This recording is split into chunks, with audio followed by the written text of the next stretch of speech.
welcome to Sandy Says. My name is Sandy Demiturchik, and I'm the Director of Community Engagement at Schizophrenia and Psychosis Action Alliance.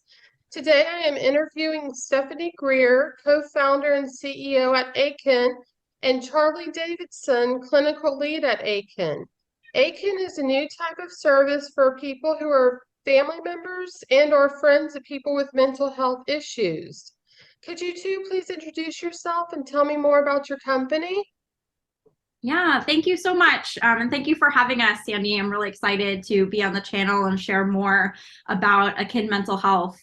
So I am Stephanie Greer. I'm the CEO and co-founder, and my background really has three parts, and these are very much related to what we're delivering at AKIN too. So I have a past life as an academic and a researcher. I have a PhD in neuroscience from UC Berkeley, and I was primarily studying sleep in that path. I've also been working in the tech industry for a number of years, including at Apple.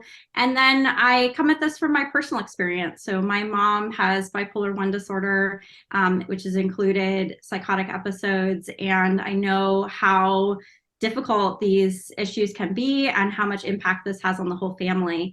And so we are combining these things in AKIN mental health. So what we do is we deliver an online, fully virtual program for families caring for loved ones with mental illness. And we have a special focus for families who are navigating psychotic illness.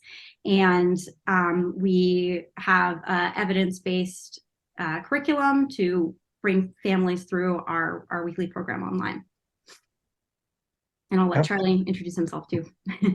I'm Charlie Davidson. I'm a psychologist in Atlanta. I did my grad school in Nebraska and some other stuff in Connecticut, and came back to Atlanta to work here. And I specialize in psychosocial rehabilitation and recovery with people experiencing serious mental illness. And I'm the clinical lead at AKIN Mental Health. Great. Stephanie, I know you kind of touched base on this, but how did you come up with the idea for this service? Yeah, it was really a number of things coming together, but largely driven by my personal experience. As I mentioned, my mom has bipolar 1, and she's been doing well most of her life. This was a lot during my childhood, but she manages well and lives a very kind of stable, normal life.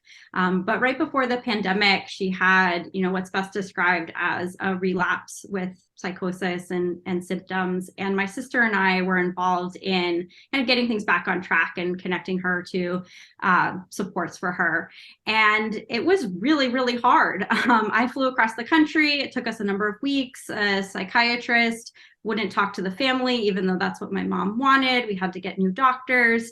And it's just one of those moments where you look and think, this is kind of the best case scenario. We're a family that knows what we're dealing with. My mom's been stable for 25 years, and we still have so much that is hard and that we have to figure out. And I thought, with families, how lost and bewildering this journey is. And so that was a big part of it that kind of got me thinking about this area.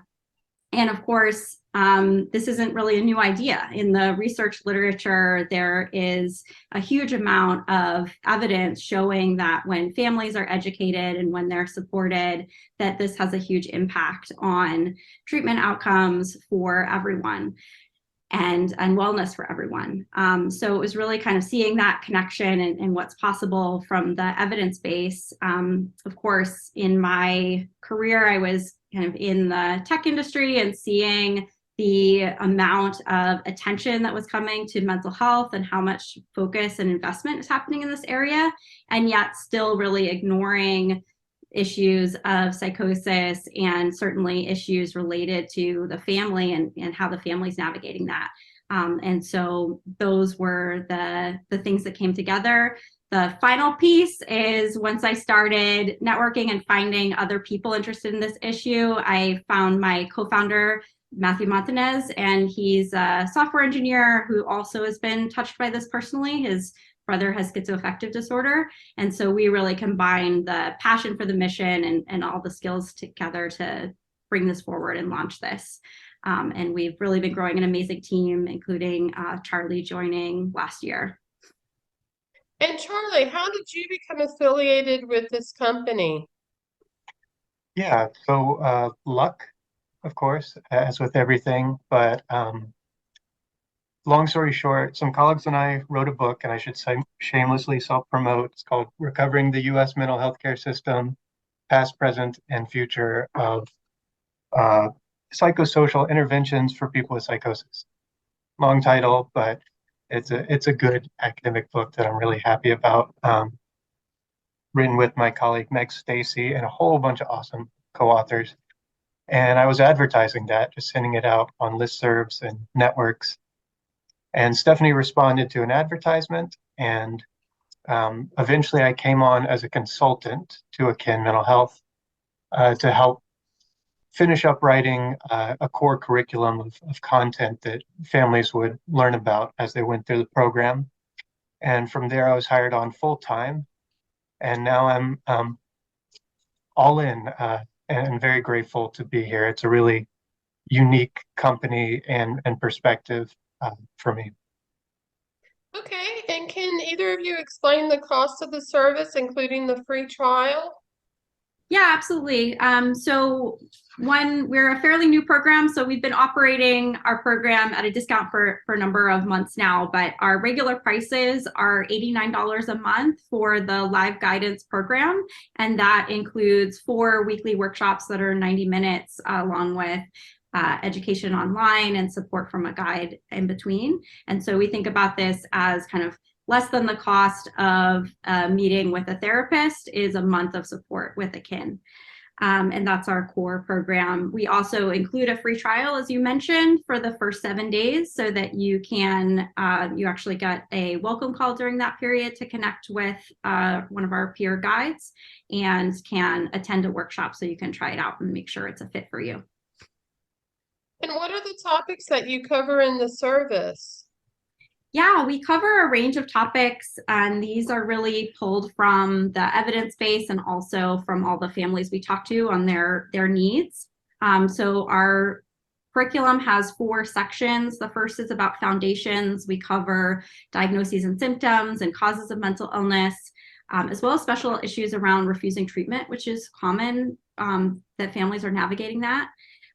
Then we go into a 3-part series on communication skills, teaching active listening, and we do live practice on that topic so that families can gain those skills. We cover boundaries and problem solving, and then some information about navigating the mental health care system, setting up a crisis plan, and picturing recovery and what that might look like. So that's our core program. If you join weekly, cover that in 12 weeks of sessions. And then we have an ongoing resilience group for graduates of that program, where that's a bit more of a self-directed group responding to the needs of the individuals there. Are there support groups people can join through your organization? So I'll take this one. So AKIN workshops are designed to incorporate benefits from a lot of different types of things that exist now for families. So they're designed to include the benefits of support groups, so that mutual support between families and also with a guide who has lived experience as a family member. Psychoeducation, so lots of learning, as we talked about, a core curriculum, and skills training. So that's learning models and practicing, especially communication skills, which are really one of the most important things, and problem-solving skills. So AKIN workshops actually complement other support groups like Family for Care or NAMI support and education groups by providing directed guidance and practice. We actually have many members who participate in both kinds of support and find that AKIN is unique because of its kind of guidance and education and structure. So then do you refer members to other clinicians or organizations like ours? I know you mentioned Families for Care, which is our support group for families and friends. Yeah, absolutely. We don't have a formal referral process currently. We, advertise a variety of resources through our website or when we talk to families individually, and we really encourage people to gather the kind of all the supports that they need from a variety of sources. And how are peer family supporters used in your program? So this is a really important question. So as Stephanie mentioned, the co-founders and all of the staff who work with the AKIN members have personal experience with family members experiencing SMI. So anyone you will see at AKIN is a family peer. And this family peer run and operated perspective and expertise by experience, not just by education, is really key to our program and its effectiveness. And what about confidentiality? What do you do with the data you get when the family member's filling out the survey to get the report? Yeah, that's a really great question, and confidentiality is really important to us. I think a key principle there is that whoever is providing information, that they are really in control of that information, what they provide and what they choose to share. So you can actually sign up for AKIN anonymously. You can skip any of the questions that we ask. And so that does put that in control. Of course, most people do complete the questions, and that helps us to understand where they're coming from and what their needs are. And so what we do with that information is all of the any information that's personally identifiable, the only use for that would be directly serving that member. So whether that's, personalizing what they see on the website, like the personal report, or when they talk with a guide one-on-one, having that guide know something about their history is helpful to have that context, but that's just to serve that individual. Now, the aggregate de-identified information that we get from people filling out this form, we do use that in order really for two use cases. So one is to understand better who is coming to us, who's coming to our site, so that we can improve our products and share that with our stakeholders so they know who we're serving. And the second that we more have plans to do is we're thinking about how we can use this aggregate data for activism and potentially, publishing research on things like aggregate themes of goals and things that families are needing and looking for. Do you provide services or referrals for family members whose diagnosed member is a minor? It's a good question too. And because AKIN services are solely for the family, we don't have any restrictions regarding their loved one. And in fact, we don't receive any personal health information from clinics who refer, and we don't provide any health information to clinics who refer or partner. But our members tend to be adults, and they're typically parents, children, siblings, friends, or partners of a loved one experiencing mental illness, but there's not an age restriction there. I recently interviewed Dr. Amy Wiseman-Damamani, who co-wrote the book Culturally Informed Therapy for Schizophrenia, a Family-Focused Cognitive Behavioral Approach. Clinician's Guide, Treatments That Work, first edition. Do you incorporate some of her work in your program? How do you address diversity and inclusion issues? That's a long answer, so I'm going to try to keep it as short as possible. I don't have a physical copy of her book. I have a digital one, but I do recommend it strongly to anyone who's in this area or learning about the way that culture informs understanding of schizophrenia in particular. So I'm really grateful and lucky that I've worked with Dr. Wiseman-Damamani in a few different roles, and her students who are also awesome. And she also she co-authored the first chapter with me and one of her students in this book. And I've been really inspired by that book and learned a lot. And their work actually ranges very broadly in different kind of social cultural dimensions of behavioral health. And actually, Matt, who Stephanie mentioned, the Chief Technical Officer and co-founder of AKIN, I think he just finished reading it. So it is in our library. But I feel like there's a broader question. So in general, mental illness happens to a person's whole life, like not just their brain or symptoms. And further, mental illness doesn't just happen to individuals, it happens to families and communities. And so since our job is to support families in that context, we do better when we can inform our services and be responsive to the wide diversity of families, communities, and the way those interact.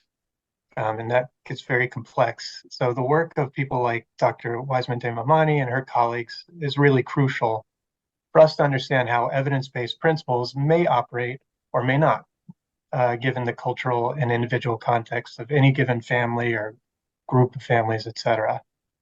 So it's our job as a company to continuously learn, grow, and reflect on our ability to effectively serve families across diverse communities. The other side of the question that you may or may not have intended is diversity, equity, inclusion in terms of access to quality services and social supports like AKIN. And there's no question that discriminated and disadvantaged populations are differentially affected by SMI, serious mental illness, and also have the least access to quality services. Mental illness does affect people of all kinds of different backgrounds, and there are enormous unmet needs across the spectrum in our country. So AKIN's goals include meeting unmet needs for families who otherwise would not access high quality services. And the degree to which those needs are unmet is related to discrimination and disadvantage. So as we grow, we aim to grow in a way that meets these needs of the most underserved communities in particular, who suffer inequities, discrimination, and disadvantage, often related to diversity. Is that a long enough answer for you? That was perfect. Thank you. Thank you. Do either of you have any other comments before we close? Well, I just want to say, thank you so much for having us. Anyone can find us at akinmh.com.